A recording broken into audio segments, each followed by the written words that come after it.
ಲೋಕಸಭಾ ಚುನಾವಣೆಯ ಸದ್ದು ಹೇಗೆ ಕಾವೇರಿದೆಯೋ ರಾಜ್ಯದಲ್ಲಿ ಅದರಲ್ಲೂ ಉತ್ತರ ಕರ್ನಾಟಕ ಭಾಗದಲ್ಲಿ ನೀರಿನ ಬವಣೆಯ ಕೂಗು ಅಷ್ಟೇ ತಾಪ ಸೃಷ್ಟಿಸಿವೆ.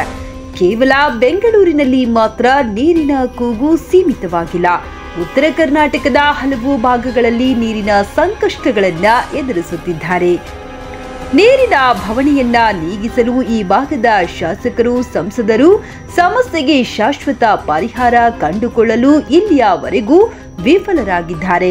ಚುನಾವಣೆಯ ಬಿಸಿ ಅದಕ್ಕಿಂತಲೂ ನಮ್ಮ ದೈನಂದಿನ ಬದುಕು ಬಿಸಿಯಾಗಿದೆ. ಕುಡಿಯುವ ನೀರಿಗೆ ತೀವ್ರ ಅಭಾವ ತಲೆದೂರಿದೆ. 5 ರೂಪಾಯಿ ನಾಣ್ಯ ಜೇಬಿನಲ್ಲಿಟ್ಟುಕೊಂಡು 20 ಲೀಟರ್ನ ಶುದ್ಧ ಕುಡಿಯುವ ನೀರಿಗಾಗಿ ಕಿಲೋಮೀಟರ್ ಗಟ್ಟಲೆ ಹುಡುಕಿಕೊಂಡು ಹೋಗುವ ಪರಿಸ್ಥಿತಿ ನಿರ್ಮಾಣವಾಗಿದೆ. 500 ರೂಪಾಯಿಗಳನ್ನ ನೀಡುತ್ತೇನೆಂದರೂ ಶುದ್ಧ ನೀರು ಸಿಗುತ್ತಿಲ್ಲ.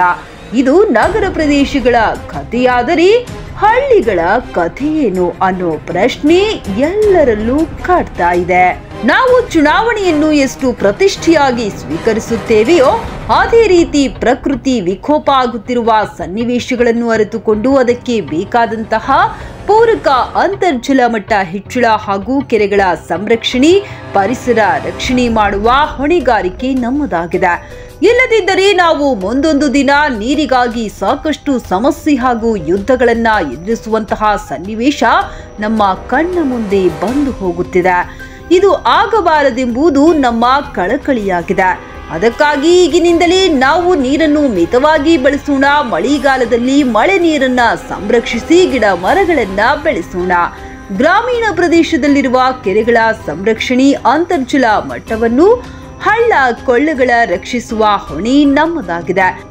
ಎಲ್ಲವೂ ಸರ್ಕಾರದಿಂದ ನಿರೀಕ್ಷಿಸುವುದು ಸರಿಯಲ್ಲ ಎಂಬುದು ನಮ್ಮ ಭಾವನೆ.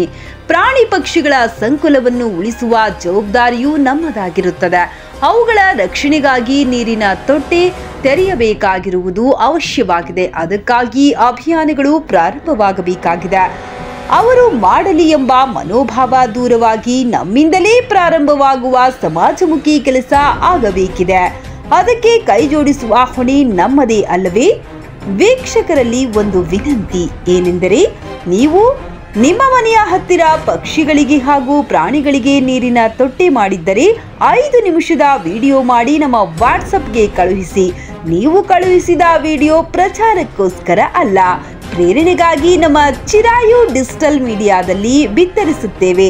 ನಿಮ್ಮ ಸಹಕಾರ ಸದಾ ಇರಲಿ.